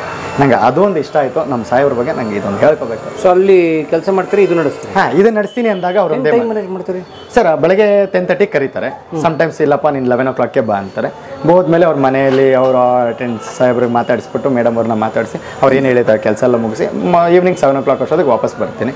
ಒಂದೊಂದ್ಸರಿ 8 ಆಗುತ್ತೆ, 9 ಆಗುತ್ತೆ. ಅದು ಸಮ್ಟೈಮ್ಸ್ ಬ್ಯಾಲೆನ್ಸ್ ಮಾಡಬೇಕಾಗತ್ತೆ. 7 o'clock ವಾಪಸ್ ಆಚೆ ಬಂದರೆ ನಾನು ಇಲ್ಲಿ 9 ಗಂಟೆವರೆಗೂ ನನ್ನ ಆಫೀಸ್ ಇರ್ತದೆ. ಬೆಳಗ್ಗೆ 9:30 ಓಪನ್ ಆಗುತ್ತೆ. 9 ಗಂಟೆವರೆಗೂ ರಾತ್ರಿ 9 ಗಂಟೆವರೆಗೂ ನಾನು ಇರ್ತೀನಿ. ಸ್ಟಾಫ್ ಎಲ್ಲ ಒಂದು 8-8:30 ಹೋಗ್ತಾರೆ. ನಾನು ನಮ್ಮ ಮನೆಯವ್ರು, ಈಗ ನಮ್ಮ ಮನೆಯವ್ರ ಮೇಲೆ ಎಲ್ಲ ಟ್ರೈನ್ ತಗೋತಾ ಇದ್ದಾರೆ. Very good. ಸೊ ಈಗ ನಾನು ಡಿಸೆಂಬರಲ್ಲಿ ಅವ್ರನ್ನ ಮದುವೆ ಆಗ್ಬೇಕಂತಿದ್ದೀನಿ. ನಮ್ಮ ಅತ್ತೆ ಮಗಳು. ಹೌದಾ? ಎಸ್, ನಮ್ಮ ಅತ್ತೆ ಮಗಳು. ನಮ್ಮ ಅತ್ತೆಯವರು ಈ ಥರ ಒಂದು ಯಾವುದೋ ಒಂದು ಪ್ರಾಬ್ಲಮ್ ಆಯ್ತು ಅಂದಾಗ ಫಸ್ಟ್ ಅವಳಿಗೆ ಕಳಿಸು, ಅವಳು ಕಲೀಲಿ, ನೆಕ್ಸ್ಟ್ ನೀನು ಆದಮೇಲೆ ಅವರೇ ನೋಡ್ಕೋಬೇಕು ಅಂತೇಳಿ ನಮ್ಮ ಅತ್ತೆಯವರು ಮನಸ್ಫೂರ್ತಿಯಿಂದ ಕಳಿಸಿ she is learning actually. Already she learned so many things. At least ಇನ್ನು ಪಿಕಪ್ ಆಗಲಿ ಅಂತ ಎಕ್ಸ್ಪೀರಿಯನ್ಸ್ ಇರೋರ ಜೊತೆ ಅವ್ರು ಮಾಡ್ತಾ ಇದ್ದಾರೆ. ಫುಲ್ ಕಲ್ತ ಮೇಲೆ ಮದುವೆ ಆಗ್ತೀರಾ? ಹಾಗಂತಲ್ಲ ಸರ್, ಅಂದರೆ ಟೈಮ್ ಇದೆ. ಡಿಸೆಂಬರ್ ಮದುವೆ ಮಾಡ್ಕೊಂಡು ಕಲಿಸ್ತೀರಾ? ಮದುವೆ ಆದ್ಮೇಲೆ ಕಲಿಸಿದ್ರು ಟೈಮ್ ಶಾರ್ಟೇಜ್ ಆಯ್ತಲ್ಲ, ಅವರೇ ನಾನೇ ಕಲಿತೀನಿ, ಅಷ್ಟೊಳಗಡೆ ಹೊಸ ಹೊಸ ಸ್ಕೀಮ್ಗಳು ಬರುತ್ತೆ, ನಾನು ಕಲಿಬೋದು ಅಂತ ನನಗೆ ಸಪೋರ್ಟರ್ ಆಗಿ ನನಗೆ ನಿಂತ್ಕೊಂಡಿದ್ದಾರೆ. ಆಫೀಸ್ ಪೂರ್ತಿ ಮ್ಯಾನೇಜ್ ಮಾಡ್ತಾರೆ. ಬೆಳಗ್ಗೆಯಿಂದ ಸಂಜೆವರೆಗೂ ಅವ್ರು ಇರ್ತಾರೆ. ನಾನು ಬರೋದಕ್ಕೆ ನನ್ನ ಕೆಲಸಗಳಿದೆ ಅಂತಂದರೆ ಅವ್ರು ನಾನು ಬರೋರ್ಗು ವೆಯ್ಟ್ ಮಾಡಿಸಿ, ನಾನು ಬಂದ ತಕ್ಷಣ ಫೋನ್ ಮಾಡಿ ಅವ್ರನ್ನ ಕರೆಸಿ ಕೆಲಸಗಳು ಮಾಡಿಸಿ ಅವ್ರಿಗೇನಿದೆ ಕಳಿಸ್ಕೊಡ್ತಾರೆ. ಸಮ್ಟೈಮ್ಸ್ ನನಗೆ ಟೈಮ್ ಅಭಾವ ಇರುತ್ತೆ, ಆ ಟೈಮಲ್ಲಿ ಸ್ವಲ್ಪ ಮ್ಯಾನೇಜ್ ಮಾಡ್ತಾರೆ. ಎಲ್ಲ ಥರದ ಕಸ್ಟಮರ್ಸು ಬರ್ತಾರೆ. She is managing actually well. Great. ಶ್ರಮ ಹಾಕಬೇಕು ಸರ್. ನಿಮ್ಮ ಶ್ರಮನೇ ನಿಮ್ಮ ದುಡ್ಡು. ಶ್ರಮ ಇಸ್ಕೊಟ್ಟು ದುಡ್ಡು. ಎಸ್, ನಿಮ್ಮ ಶ್ರಮ 100% ಬಿದ್ದರೆ 100% ದುಡ್ಡು ಬಂದೇ ಬರುತ್ತೆ. ಬಟ್ ಆನೆಸ್ಟಾಗಿ ಮಾಡಿ. ನೀವು ಆನೆಸ್ಟಾಗಿಲ್ಲ, ಮೈಗಳ್ತನ ಬೀಳ್ತೀರಿ ಅಂದರೆ ನಿಮ್ಗೆ ಅಲ್ಲ ಈ ಆಫೀಸು. ಯಾವುದೇ ಕೆಲಸ ಆಗಲಿ ನಿಮ್ಗೆ ಅಲ್ಲ. ಮೈಗಳ್ತನ ಫಸ್ಟ್ ಬಿಡಿ. ನನಗೆ ಆಡಲಿ 30 years ಸರ್. ಇನ್ನೊಂದು 10 ವರ್ಷ ನಾನು ಏನು ಮಾಡಿದ್ರೂ ನಡೆಯುತ್ತೆ. ಅದೇ 40 ಕ್ರಾಸ್ ಆದಮೇಲೆ ನಾನು ಏನು ಮಾಡ್ತೀನಿ ಅನ್ನೋದಕ್ಕೇನೆ ಭಯ ಬರುತ್ತೆ. ಅವಾಗ ದೇಹನೂ ಸಪೋರ್ಟ್ ಮಾಡಲ್ಲ, ಮನಸ್ಸು ಸಪೋರ್ಟ್ ಮಾಡಲ್ಲ. ಆಗಲ್ಲ ಸರ್, ಫ್ಯಾಮಿಲಿ ಆಗೋಗಿರುತ್ತೆ. ಫ್ಯಾಮಿಲಿ 2 ಮಕ್ಳು ಇರ್ತಾರೆ. ಈ ಏಜು ರೈಟ್ 20 to 40 ಒಳಗಡೆ ಏನಾದರೂ ಮಾಡಿ 100% ಮಾಡಿ, ಶ್ರಮ ಹಾಕಿ. ಆ್ಯಂಡ್ ಅವರು kannada.com ಅಂತ ಹೇಳಿ ಒಂದು ಹೊಸ ಯೂಟ್ಯೂಬ್ ಚಾನಲ್ ಮಾಡಿದ್ದಾರೆ. ಕನ್ನಡದಲ್ಲಿ, ಅಚ್ಚ ಕನ್ನಡದಲ್ಲಿ, ಶುದ್ಧವಾದ ಕನ್ನಡದಲ್ಲಿ ಸರ್ಕಾರದ, ರಾಜ್ಯ ಸರ್ಕಾರ, ಕೇಂದ್ರ ಸರ್ಕಾರದ ಯಾವ್ಯಾವ ಸೇವೆಗಳಿದಾವಲ್ಲ ಅವೆಲ್ಲವನ್ನ ಒಂದು ಕಡೆಗೆ ಹೇಗೆ ನೀವು ಮಾಡ್ಕೋಬೋದು ಅನ್ನೋದನ್ನು ಮಾಡೋಂಥ ವಿಡಿಯೋ, ಇನ್ಫಾರ್ಮೇಟಿವ್ ಆದಂಥ ವೀಡಿಯೋಸ್ ಮಾಡ್ತಾರೆ. ಸಬ್ಸ್ಕ್ರೈಬ್ ಮಾಡಿ. ನೀವು ಕೂಡ ರೆಗ್ಯುಲರ್ ವೀಡಿಯೋಸ್ ಹಾಕಿ ಅಂತ ಕೇಳ್ಕೊಂಡು ದಯವಿಟ್ಟು ಸಬ್ಸ್ಕ್ರೈಬ್ ಮಾಡಿ. So all the best. ಇನ್ನೊಂದು ಸ್ವಲ್ಪ ದಿವಸ ನಾನು ವಾಯ್ಸ್ ಟೋನ್ ಆಗಿರ್ಬೋದು ಇವೆಲ್ಲ ಕಲಿತಾ ಇದ್ದೀನಿ. ನನಗೆ ರಾ ವಿಡಿಯೋಸ್ನ ಮೆಟೀರಿಯಲ್ ಆಗ್ತಿದ್ದೀನಿ. ದಯಮಾಡಿ ಏನಾದರೂ ತೊಂದರೆ ಇದೆ ಕ್ಷಮಿಸಿ ಅಂತ ಕೇಳ್ಕೊತೀನಿ ನಿಮ್ಮ ವಿಡಿಯೋ ಮುಖಾಂತರನೂ. ಖಂಡಿತ. ಸೊ ಸ್ವಲ್ಪ ಇಂಪ್ರೂವ್ ಮಾಡ್ಕೋತೀನಿ. ನಿಮ್ಮ ಮಾರ್ಗದರ್ಶನ ನನಗೆ ಬೇಕು. ಸೊ ನೀವು ಆಲ್ರೆಡಿ ಯೂಟ್ಯೂಬಲ್ಲಿ ಎಕ್ಸೆಲ್ ಆಗಿರೋದನ್ನು ನಿಮ್ಮ ಬ್ಲೆಸ್ಸಿಂಗ್ಸ್ ನನಗೆ ಬೇಕು. ಏನಾಗಲಿ ಮುಂದೆ ಸಾಗು ನೀ.